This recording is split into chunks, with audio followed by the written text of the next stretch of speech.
Good morning from Kingston, Jamaica, the morning after the historic and catastrophic Category 5 Hurricane Melissa. It's Wednesday, October 29, and the Office of the Prime Minister has just had their first press briefing of the day. I have a few updates from that event where the Minister of Information, Dana Dixon, spoke, as well as the Minister of Local Government, Desmond McKenzie. Now, first of all, it is too early to say what the extent of the damage is or to even put a dollar figure on that damage. One of the highlights from the press briefing, though, was Desmond McKenzie saying that they haven't received any reports yet of loss of life. Of course, it is very early and all the reports are not in yet.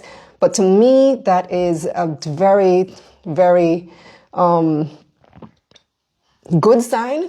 It is a positive sign that Jamaicans, heeded the calls for safety and have come together. Of course, there were many reports of people being in distress and needed to be rescued. I saw images of firefighters being out in the middle of the storm, rescuing people who were trapped on roofs. So to me, it is, and if it is the case that nobody died in this hurricane, it would be not only miraculous, but also a sign of the resilience of Jamaicans and their ability to take this hurricane seriously. On the flip side, one baby was actually born during the storm. I don't know if it was a boy or a girl. If it was a girl, probably going to name her Melissa. But yeah, one baby was born during this tremendous disaster. Now, government officials are now out touring, doing their assessments. One thing we do know is that the all clear has been given. And that now means that the utility companies in particular can start not only assessing the damage, but repairing the damage. The last update we had from JPS, which is the power company, was that 70% of the island was without power, including myself where I am now in Kingston. And so what they are going to be mandated to do is to start with the areas that are least affected. So St. Thomas, Kingston and St. Andrew, the areas in the east, that it will be the easiest to restore power and then move to the areas of greater devastation. So I'm hoping that here in Kingston, power will be restored fairly quickly. And then it gets progressively worse and longer. Last year during Hurricane Beryl, I was in Mandeville and we were without power for 3 weeks. And that was not the epicenter. The epicenter was St. Elizabeth, where it would have been worse. Another piece of information coming out from Dana Dixon, Information Minister, is that the catastrophe bond will now be triggered based on the severity of Hurricane Melissa.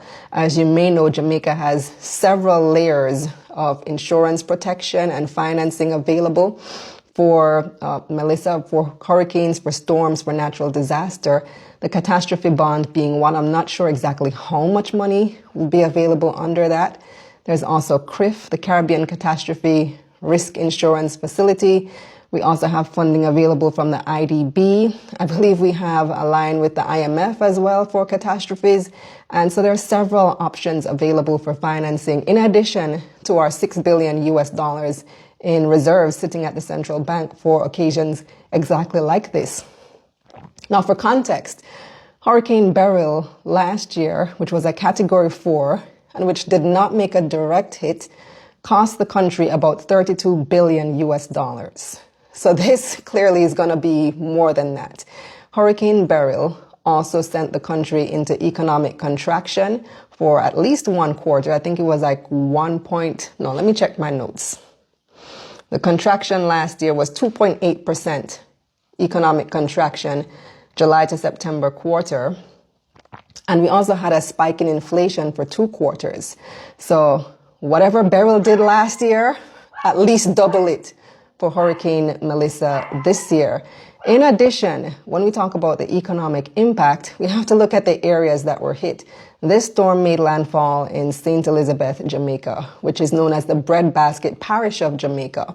A lot of the island's crops are grown there. The food products are grown there. Agriculture being one of the country's major industries. The second major industry being tourism. And where did the storm exit? Montego Bay, the tourism central, so the north coast.